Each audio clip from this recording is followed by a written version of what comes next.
வணக்கம் நண்பர்களே, வாழ்க வளமுடன், நலமுடன் வாழ்க வையகம். இது நம்ம இந்த சேனல் ஆரம்பிச்சு கொஞ்ச நாள்ல இந்த அபிராமி அந்தாதியை நம்ம ஏறக்குறைய ஒரு 88 பாடல்கள் நம்ம பார்த்துருக்கோம்னா, உங்களோட பேராதரவும் ஆத்தாளோட கருணை இல்லாம இது சாத்தியமே இல்லை. அதுவும் நம்மளோட சேனல் இன்னொருத்தர் சுதாமா யூடியூப் சேனல் ஆரம்பிச்சு கொஞ்ச நாள்லயே இந்த பதிவு நம்ம பார்க்குறோம். கண்டிப்பா இது அதை விட நீங்களும் என்னோட பதிவு எப்போ வரும்னு பார்த்துக்கிட்டு இருக்கீங்க. ஏன்னா உங்களோட கமெண்ட்ஸ்ல இருந்தும் வியூஸ்ல இருந்துமே தெரியுது. அது நல்லா ரொம்ப சந்தோஷம். என் சிரம் தார்ந்த நன்றிகள், வணக்கங்கள். ஓகே, இப்ப அபிராமி அந்தாதி. இப்ப இன்னைக்கு 5 பாடல் நான் போட போறேன். அது முதல்ல பாடலை பார்த்துட்டு விளக்கத்தை பார்க்கலாம். இந்த பாடலோட பலன் என்னன்னா, யோக சித்தி பெற மோட்ச வீடு, அதாவது கடைசி காலத்துல நமக்கு இது வைகுண்ட பதவி இல்ல சிவலோக பதவி வேணும்னா இந்த பாடலை நம்ம பாராயணம் பண்ணலாம். சிறக்கும் கமலத் திருவே நின் சேவடி சென்னி வைக்க துறக்கம் தரும் நின் துணைவரும் நீயும் துரியமற்ற உறக்கம் தரவந்து உடம்போடு உயிர் உறவு அற்ற அறிவு மறக்கும் பொழுது என் முன்னே வரல் வேண்டும் வருந்தியுமே. என்ன சொல்ல வராரு இந்த பாடல்? அதாவது சிறக்கும் கமலத் திருவே, கமலம்னா பாதம், அதாவது தாமரை. உன்னுடைய திருவடி எப்படி இருக்கு? அந்த கமலத்தை விட சிறந்தது, தாமரை விட சிறந்தது உன்னுடைய திருவடி. அந்த சேவடி என் தலைமையில் வைக்க நான் என்ன தவம் செய்திருக்க வேண்டும்? உன்னுடைய சேவடி என் தலைமையில் வைத்து என்னை ஆட்கொள்ள வேண்டும். எப்பொழுது? துறக்கம் தரும் நின் துணைவரும் நீயும். துறக்கம்னா இப்பூவுலக வாழ்வு விடுபடும் போது உன்னுடைய திருச்சேவடி என் தலையில் வைத்து எனக்கு அருள் புரிய வேண்டும். எப்படி? நீ மட்டும் இல்ல, உன் துணைவரும் சேர்ந்து. எந்த நிலையில? துரியம் அற்ற உறக்கம் தர வந்து. துரியம்னா என்ன? இப்போ நம்ம யோக நிலைன்னு சொல்றோம் இல்லையா? யோக நிலைன்னா என்னன்னா, நாம யோக நிலையை பத்தி பேசும்போது முதல் பார்த்தீங்கன்னா மூலாதாரம், சுவாதிஷ்டானம், மணிப்பூரகம், அநாதகம், விசுத்தி, ஆக்ஞா. இந்த 6 நிலைகளை கடந்து தான் ஒரு ஆன்மா அந்த துரிய நிலையை அடையும். அப்பொழுது துரியமற்ற நிலையில என்ன இருக்கும்? துரியமற்ற உறக்கம் தர வந்து உடம்போடு உயிர் போயிடும். உயிர் போகன்றதுக்கு போன உடனே என்ன தெரியுமா போகும்? முதல் நம்மளுடைய அறிவு தான் போகும். இதையே அருணகிரிநாதரும் ஒரு பாடல்ல முருகனை நோக்கி சொல்லியிருக்கார். என் உயிர் உடலை விட்டு பிரிவு, நான் கற்ற அறிவு, என்னை உற்ற சொந்த பந்தம் எல்லாமே போயிடும். அப்போ நீ என் பக்கத்தில் இருக்க வேண்டும். அருணகிரிநாதர் முருகப்பெருமானை பத்தி ஒரு பாடல் படிப்பார். அதே மாதிரிதான் இவரும் கேட்கிறார். என் உடலை விட்டு உயிர் பிரியும் போது அந்த நிலையில நீ என் முன்னே வரல் வேண்டும் வருந்தி, ரொம்ப வருந்தி தான் கேட்கிறார் அவரு. அப்ப என்ன சொல்றா? நான் இருக்கிற உனக்குன்னு அந்த ஒரு வார்த்தையை தான் அவர் எதிர்பார்க்கிறார். பாடல் 90. கணவன் மனைவி கருத்து வேற்றுமை நீங்க எப்பொழுதும் ஒற்றுமையோடு வாழதான் அதோட பலன். பார்க்கலாம். வருந்தா வகை என் மனத்தாமரையினில் வந்து புகுந்து இருந்தால் பழைய இருப்பிடமாக இனி எனக்கு பொருந்தாதொரு பொருள் இல்லை. விண்மேவும் புலவருக்கு விருந்தாக வேலை மருந்தானதை நல்கும் மெல்லியலே. இந்த பாடல் என்ன சொல்ல வர்றாருன்னா, வருந்தா வகை, நான் வருந்தி உன்னை கேட்கல. ஆனா நீயே என்ன பண்ண? என்னுடைய மனத்தாமரையில புகுந்து இருந்த. எப்படி? நான் என் மனத்தாமரை உனக்கு புதியதுதான். இப்போ பொதுவா நம்ம ஒரு புது வீட்டுக்கு போறோம், இல்லை யாருன்னா தெரியாத வீட்டுக்கு ஃபர்ஸ்ட் டைம் போறோம். தெரிஞ்சவங்க ஃபர்ஸ்ட் டைம் பண்ணோம்னா நமக்கு அவ்வளோ கம்ஃபர்டபுளா இருக்காது. நம்ம ஒழுங்கா உட்கார மாட்டோம், ஒழுங்கா சாப்பிட போதுங்கன்னுவோம். இந்த மாதிரி நிறைய இருக்கும். அப்படி புது வீடா நான் நினைச்சுக்கிட்டு இருக்கேன். ஆனா நீ எப்படி இருந்த? பழைய இருப்பிடமாக, என்ன உனக்கு பல வருஷமா தெரியுங்கிற மாதிரியும், நான் உனக்கு சேவை செஞ்ச மாதிரியும், நான் உனக்கு நல்ல பழகின இருக்கிற மாதிரி ஆள் மாதிரி நினைச்சு என்ன நீ ஒரு பழகின இடத்திற்கு வந்த மாதிரி என் இடத்துல என்னோட மனத்தாமரை நீ புகுந்துகிட்ட. இப்ப என்ன சொல்றாரு? அப்படி மும்முதற் தலைவியான இறைவி நீயே என்னிடத்தில் வரும்பொழுது இந்த பூமியில இதுக்கப்புறம் எனக்கு ஏதாவது ஒரு பொருள் இருக்கா? இல்லை. அதை விட இன்னொன்னு சொல்றாரு பாருங்க, அந்த அம்பாள் எப்படிப்பட்டவள் என்பதை இந்த வரியின் மூலம் அழகாக நிறைவு செய்கிறார். விண்மேவும் புலவருக்கு, விண்மேவும்னா வானத்துல யார் இருக்காங்க? புலவர்கள், தேவர்கள், சித்த மகா புருஷர் எல்லாரும் இருக்காங்க. அவங்களுக்கும் நம்ம எப்படி மனிதர்களுக்கு நோய் நொடின்றோமோ அவங்களுக்கு என்ன ஆகும்? திரை, நிறை, மூப்பு, பிணி எல்லாம் அவங்களுக்கும் வரும். அவங்களுக்கு என்ன ஒரே மருந்து? அமிர்தம் தான். அதை தான் அவர் சொல்ல வர்றாரு. புலவருக்கு விண்மேவும் புலவருக்கு விருந்தாக வேலை மருந்தானதை நல்கும் வெள்ளியவனே. அப்பேற்பட்ட உன்னோட தேவர்களுக்கும் சித்தமகா புருஷர்களுக்கும் அவங்களுக்கு மருந்தா நீ என்ன தர? அமிர்தத்தை தர. அப்பேற்பட்ட தலைவி நீ இறைவி என் மனதுள்ளே வரும்போது எனக்கு வேறு என்ன வேண்டும்? எவ்வளவு அழகா கேட்கிறார் பாருங்க இந்த பாடல்ல அவரு. எப்படி ஒரு தன்னடக்கம் இருந்தா என்ன நீ பழைய இவர் தான் உருகி உருகி பாடி அவர் மனதில் இடம் பெற்றிருக்காரு. ஆனாலும் அவர் இன்னும் நான் உனக்கு பழகினாளா என்ன ஒரு பழைய இருப்பிடமா நினைச்சு என்கிட்ட நீ தங்கி எனக்கு அருள் புரியுறியே, நீ சாதாரண ஆளா? இல்ல, வானத்துல இருக்கிற தேவர்களுக்கும் தேவாதி தேவர்களுக்கும் அனைத்து மும்மூர்த்திகளுக்கும் அருள்மொழியை பொழிந்து பார்க்கடலிருந்து அமுதத்தை கலந்து அந்த அமுதத்தையே மருந்தாக கொடுத்தவள் நீ எனக்கு வந்தது இருக்குனே, இதை விட எனக்கு வேற என்ன வேணும்னு எவ்வளவு அழகா சொல்றாரு பாருங்க. பாடல் 91. அரசாங்க செயலில் வெற்றி பெற. நம்ம அரசு வேலை செய்யறோம், இல்ல அரசாங்கம் சம்பந்தப்பட்ட ஏதோ ஒரு பிரச்சனை அதுல நமக்கு வெற்றி கிடைக்கணும்னா இந்த பாடலை பாராயணம் நினைக்கலாம், தினமும் பாடலாம்.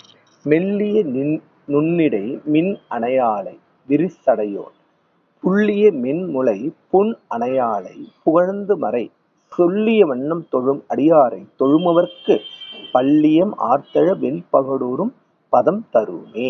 பாடோட விளக்கத்தை பார்க்கலாம் வாங்க. அம்பால அவருக்கு எத்தனையோ பாடல்களை வர்ணிச்சு பாடியிருக்கார். ஆனாலும் திரும்ப திரும்ப வர்ணிக்கிறதுல அவருக்கு அந்த ஆசை குறையவே இல்லை. எப்படி ஆரம்பிக்கிறார் பாருங்க. மெல்லிய நுண்ணிடை மின்னணையாலை. ஏற்கனவே அவர் ஒரு மின்னலை போன்றவள். 1000 மின்னல்கள் எப்படி வந்தார், 1000 சூரியன் எப்படி அந்த அளவுக்கு பிரகாசமான ஒளி தோற்றம் கொண்டவன் ஏற்கனவே சொல்லியிருக்கா. அதோடு சேர்த்து என்ன சொல்றாரு, மெல்லிய நுண்ணிடையாள், மெல்லிய சிற்றிடை படைத்தவள். அவள் யாருக்கு இணையாக அழகாக இருக்கிறாள்? விரிசடையோன். விரிசடையோன் சிவபெருமான இப்பதான் ஒரு முதல் முறையா விரிசடையோன்னு சொல்றாரு. அவரோட முடி பாத்தீங்கன்னா நடராஜ ரூபத்தை பார்த்தா முடி இந்த பக்கம் அந்த பக்கமும் அப்படியே ஆடும். அந்த அளவுக்கு பறந்து விரிந்த சடைக்கு இவளும் பக்கத்தில் இருக்கும் பொழுது யார் அழகுன்னே சொல்ல முடியாத அளவுக்கு இருக்கிறாங்கன்னு சொல்லிட்டு அழகா சொல்றாரு. அதுக்கப்புறம் என்ன சொல்ற, புள்ளிய மென்முலை பொன் அணையாளை. அதாவது அவள் மென்னிய தோற்றம் கொண்டவள், மென்மையானவள். அது எதையோடு ஒப்பிடுறாரு? பொண்ணோடு ஒப்பிடுறாரு. பொன் அணையாளை புகழ்ந்து மறை சொல்லிய வண்ணம் தொழும் அடியாரை. புகழ்ந்து வண்ணம்னா இப்போ என்ன சொல்ல வர்றாருன்னா அம்பால புகழ்ந்து பாடணுங்கிறாரு. ஏன்? இப்போ ஒரு குழந்தைங்க கூப்பிட்டோன்னா வராது, அதுக்கு ஒரு சாக்லேட் வாங்கி தரோம். அப்பவும் சில ஆனா அதே குழந்தை கொஞ்சுங்க, கெஞ்சி பாருங்க, அப்படியே அன்பா பேசி பாருங்க. அது போலதான் தெய்வமும். தெய்வத்தையும் நம்ம புகழணும், கொஞ்சணும், கெஞ்சணும், எல்லாம் செய்யணும். அப்படி பண்ணி அந்த மாதிரி சொன்னது யாரு? மறை. மறைனா வேதம். வேதங்கள் எந்த வகை சொல்லியதோ அந்த வகையில அம்பால நாம புகழ்ந்தணும். அப்படி சொல்லியவன்னா நம்ம அம்பால புகழ்ந்து வழிபாடு பண்ற அடியாவருக்கு, அடியாரை தொழுறாங்க இல்லையா, அவங்களுக்கு பள்ளியம் ஆர்த்தழ. பள்ளியம்னா வாத மேளங்கள். அதாவது இந்த அதாவது கவர்மெண்ட்ல பாத்தீங்கன்னா ஒரு சிவப்பு நூலை விரித்து ஒரு ஆளை வர வைப்பாங்க. அவர் யாருன்னா பெரிய லெவல்ல இருக்கிறவங்களுக்கு தான் அந்த சிவப்பு கம்பளம் விரிப்பாங்க. அந்த மாதிரி விரித்து அதை எதோடு ஒப்பிடுற பாருங்க. வெண்பகடு ஊரும் பதம் தருமே. வெண்பகடன்னா வெள்ளை யானை. வெள்ளை யானை யாருக்கு சொந்தம்? இந்திரன். இந்திரன் இந்திரலோகத்துக்கு இந்திராதிபதி அவர் தான். அப்போ இந்த பாடலை பாராயணம் போது என்ன சொல்ல வர்றாருன்னா, எப்படி இந்திரலோகத்தை ஆளுகின்ற இந்திர பதவி முக்கியமானதோ அந்த அளவுக்கு பதவி உயர்வும் நல்ல வேலையும் அதற்குண்டான மதிப்பும் மரியாதையும் நமக்கு கிடைக்கும்னு சொல்லிட்டு இந்த பாடலை பாராயணம் பண்ண சொல்லிருக்காரு. 92. மனநிலை பக்குவமடைய. பதத்தே உருகி நின் பாதத்திலே மனம் பற்றி உன்றன் இதத்தே ஒழுக அடிமை கொண்டாய் இனியான் ஒருவர் மதத்தே மதிமங்கேன் அவர் போன வழியும் செல்லேன் முதல் தேவர் மூவரும் யாவரும் போற்றும் முகிழ் நகையே. இந்த பாடலோட பலன் பார்த்தோம்னா மனநிலை பக்குவம் அடையும். அதாவது மனநிலை பக்குவம் அடையணும்னு ஒருத்தவங்களுக்கு வஞ்சகம் செய்யாம நல்லதே நினைச்சு நல்லதே செய்யற அந்த ஒரு நல்ல மனப்பக்குவம் கிடைக்கும். அப்படி ஒரு பக்குவம் இருக்கிற இடத்துலதான் அம்பாலை நம்ம வழிபட முடியும். அம்பாள்ல எந்த தெய்வத்தையும் வழிபட முடியும். பாடலோட விளக்கத்தை பார்த்துட்டு அதோட பலனும் பார்க்கலாம். இந்த பாடல்ல நம்ம பாராயணம் பண்றது எவ்வளவு அழகா சொல்றா பாருங்க. பதத்தே உருகி, அப்படியே உருகுறாரு. ஒரு ஒரு பக்தின்றது எப்படின்னா அது உருகும் தன்மையாக இருக்க வேண்டும். ஒருத்தரை பிடிச்சிட்டோம்னா அவரை இறுக பற்றி கொள்ள வேண்டும். அவர் செஞ்சா அவரை ஃபாலோ பண்றது, அந்த கடவுள் நமக்கு நிறைவேற்றி தரல உடனே இன்னொரு தெய்வம், அப்படி போகக்கூடாது. ஒரு தெய்வத்தை பிடி, கண்டிப்பா அந்த தெய்வம் அருளாம இருக்காது, அருளும். ஆனால் அது நமக்கு தேவையானதாக இருக்காது. 1,00,000 கேட்கிறோம், 5,000 தான் வரும்னா உன்னுடைய தகுதி அவ்வளவுதான் நம்ம எடுத்துக்கணும் முடியும். ஆனால் 1,00,000 தருவாரு.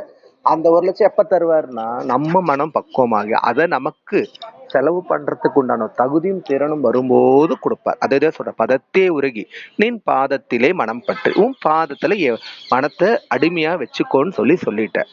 உன்றன் இதத்தே ஒழுக, உன்னுடைய அடிமையாகவே நான் இருக்க அடிமை கொண்டாய். நான் உனக்கு அடிமையா இருக்கணும்னு நினைச்சேன், நீயும் என்ன அடிமை கொண்டுட்ட. இதுக்கப்புறம் நான் எந்த மதத்தை போய் மயங்க போறேன்? எந்த மதத்துக்கும் நான் இப்போ மதம்ன்றது மார்க்கம், அதாவது இந்த கடவுள் அந்த கடவுள் போகாம நான் உன்னை மட்டுமே வழிபடுவேன்னு சொல்றாரு. அதுக்கப்புறம் இன்னொன்னு அவர் போன வழியும் செல்லேன். அவர் சில சொல்வார், அப்பா இந்த சாமி, அப்பா இந்த சாமி கும்பிடுங்கப்பா, இவர் எல்லாத்தையும் நிறைவேற்றி தரான்னு சொன்னா டக்குன்னு மாறக்கூடாது. அப்ப அதுதான் அவர் போன வழியும் நான் செல்ல மாட்டேன். அப்புறம் இன்னும் அழகா பாடல் நிறைவு பண்றாரு பாருங்க. முதல் தேவர் மூவர்னா மும்மூர்த்திகள், சிவபெருமான், பிரம்மன், யாரு திருமால், யாவரும் மற்றும் யாவரும்னா அதை தாண்டி இருக்கிற தேவாதி தேவர்கள், ரிஷிகள், முனிவர்கள் அனைவரும் போற்றும் முகிழ் நகையே. முகிழ்னா அழகான சிரிப்பு, அந்த முகத்துல சிரிப்பு ததும்ப இருக்கும் என்னுடைய அபிராமியே அப்படின்னு அழகா சொல்ற. இந்த பாடலை பாராயணம் பண்ணா என்ன? மனநிலை பக்குவம் அடையும். மனநிலைனா என்ன? பக்தியிலும் ஒரு மனநிலை வேணும், ஒரு பக்குவம் வேணும். அந்த பக்குவம் நம்மளுடைய வாழ்க்கை நம் சரியான முடிவுகளை எடுக்க உறுதுணையாய் புரியும் என்றதுதான் இந்த பாடல். இந்த பாடல் நீங்க அன்றாயம் பாராயணம் பண்ணி பாருங்க. கண்டிப்பா உங்களுக்கு ஒரு தெய்வத்தை வழிபாடு பண்ற அந்த இதுவும் கிடைக்கும், நமக்கு ஒரு நல்ல வாய்ப்பும் கிடைக்கும். பாடல் எண் 93, உள்ளத்தில் ஒளி உண்டாக. நகையே இஃது இந்த ஞானமெல்லாம் பெற்ற நாயகிக்கு முகையே முகிழ் முளை மானே முது கண் முடிவில் அந்த வகையே பிறவியும் வம்பே கலைமகள் என்பது நாம் மிகையே இவள் தன் தகைமையை நாடி விரும்புவதே. பாடலோட விளக்கத்தை பார்த்துட்டு பலன்களையும் பார்க்கலாம் வாங்க. இந்த பாடல்ல அவர் என்ன சொல்ல வர்றாருன்னா, பலன் உள்ளத்துல ஒளி உண்டாகும். உள்ளத்துல ஒளி உண்டாகணும்னா உள்ளத்துல இருக்கிற இருள் மறைய வேண்டும். இருள்னா என்ன? எல்லாம் சேர்ந்ததுதான் இருள். அது இது பக்தினா என்னன்னு தெரியாதது, வஞ்சகம், கோபம், பொறாமை, இந்த மாதிரி எல்லா இருளும் நீக்கினாதான் உள்ளத்துல ஒளி உண்டாகும். அததான் எவ்வளவு அழகா சொல்றாரு. ஆனா இவ்வளவு பாட்டு பாடின அவருக்கு இப்பதான் அவருக்கு சிரிப்பு வருது. எதனாலன்னு பார்ப்போம். நகையே சிரிக்கிறாரா? இது இந்த ஞானமெல்லாம் பெற்ற நாயகிக்கு. இந்த ஞானம்னா உலகம், இந்த மொத்த உலகமே இவளுடையதுதான். அப்படி இருக்கும்போது நான் இவளை எப்படி வர்ணிச்சிருக்கிறேன்? ஒரு பூவு, ஒரு உயிரினம், ஒரு ஒவ்வொரு ஒரு தாமரை, இப்படிதானே நான் வர்ணிச்சிருக்கிறேன். இது எனக்கு பார்க்க சிரிப்பா வருதுன்னு அவர் இப்பதான் உணர்றார். அத முகையே முகிழ் முளை. முகைனா என்ன? அழகான மொட்டு. அந்த முளைய அவர் எப்படி ஒப்பிட்டிருக்காரு? மொட்டாக இருக்கிற பூவோடு ஒப்பிட்டிருக்கிறார். அதுக்கப்புறம் அவரோட கண்ணு மானையோட கண்ணு மாதிரி ஒப்பிட்டிருக்காரு. அப்போ அனைத்து ஜீவராசிகளுக்கும் இவள் தானே அன்னை. அப்ப ஏன் நம்ம மானை பத்தி மட்டும் சொன்னோம்? ஏன் ஒரே ஒரு பூவை பத்தி மட்டும் சொல்லியிருக்கோம்? அந்த வகையே பிறவியும் வம்பே. இது எப்படி நீங்க எடுத்துக்கணும்னா, இந்த பிறவிங்கிற வார்த்தை அடுத்த லைன் பாருங்க. மலைமகள் என்பது நாம் மிகையே. அவளுக்கு ஒவ்வொரு பிறவி எடுக்கும் போதும் ஒரு பிற நேம் இருக்கு. இப்போ மதுரையில மீனாட்சியாக வந்தால், காஞ்சிபுரத்துல காமாட்சியாக இருந்தால், அப்போ மலைமகள்னா மதுரை, அதாவது மலைமகன்னா அந்த இமவான் இருக்கார் இல்லையா, அவருக்கு மகளா பிறந்ததுனால மலைமகள். அப்ப அது தப்பு தானே? அப்போ இவளுக்கு நிறைய பேர் இருக்கும்போது மலைமகள் சொன்னதும் தப்புதான். நாம் மிகையே ரொம்ப அதிகமா சொல்லிட்டோம். இவள் தன் தகமையை நாடி விரும்புவதே. இப்ப சொல்றாரு அந்த பிறவின்ற வார்த்தைக்கு. இப்ப பாருங்க, இவ்வளவும் மொத்த ஞானத்தையும் உலகத்தையே உண்டாக்கின அன்னைக்கு இப்படி ஒரு பொருளா வச்சு பண்றது வம்புனா வீணா போயிடும். இந்த ஒரு பிறவி நமக்கு பத்துமா? பத்தாது. இந்த ஒரு பிறவியில அம்பால நம்ம வர்ணிக்கவும் முடியாது, அவளை புரிஞ்சுக்கவும் முடியாது. ஒரு உலகம் ஒரு வேளைக்கே நம்மளால முடியலன்னும் போது மொத்த அண்டா சராசரங்களுக்கும் தலைவியான அவளை ஒரு பிறவியிலும் புரிந்து கொள்ள முடியாது. நாம இவ்வளவு ஒரு பொருளோடு ஒப்பிட்டதும் வீணாக போய்விட்டது. வம்பேனா வீண். இவ்வளவும் வீணாக போயிட்டதேன்னு சொல்லிட்டு அவ்வளவு உருகி சிரிப்போட இதை அவர் இப்பதான் உணர்றாரு அம்பால.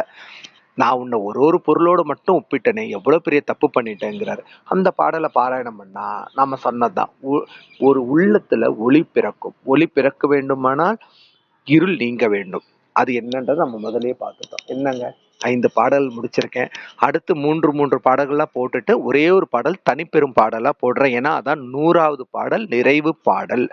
அதான் ரொம்ப முக்கியம். அதுக்கப்புறம் சில இன்ஃபர்மேஷன் அந்த பதிவுல சொல்றேன். நீங்க எல்லாம் என்ன நினைச்சு இதை பாராயணம் பண்ணிட்டு இருக்கீங்களோ, கண்டிப்பா ஆத்தாள் உங்களுக்கு அதை நிறைவேற்றி தருவாங்கிறதுல எந்த மாற்று கருத்தும் இல்லை. நானும் அம்பால உள்ளபூர்வமா வேண்டிக்கிறேன். நான் நினைச்சதும் நடந்துருச்சுன்னு சொன்னல, அதை நான் நிறைவு பாடல்ல சொல்றேன். என்ன நினைச்சேன், என்ன நடந்ததுங்கிறத. ஸோ கண்டிப்பா உங்களுக்கு நம்ம சேனல்ல போடுற எல்லாமே பிடிச்சிருக்கும்னு நினைக்கிறேன். யாராவது தெரியலன்னா உங்க உறவினர்கள், ஃப்ரெண்ட்ஸுக்கெல்லாம் ஷேர் பண்ணுங்க, சப்ஸ்கிரைப் பண்ணுங்க, பெல் பட்டன் அழுத்துங்க. நோட்டிஃபிகேஷன் அப்பதான் உடனுக்குடையா உங்களுக்கு வந்து சேரும். நம்ம சேனல்ல நிறைய பதிவுகள் போட்டிருக்கேன். இப்போ கூட போட்டிருக்கேன். நன்றி, வணக்கம்.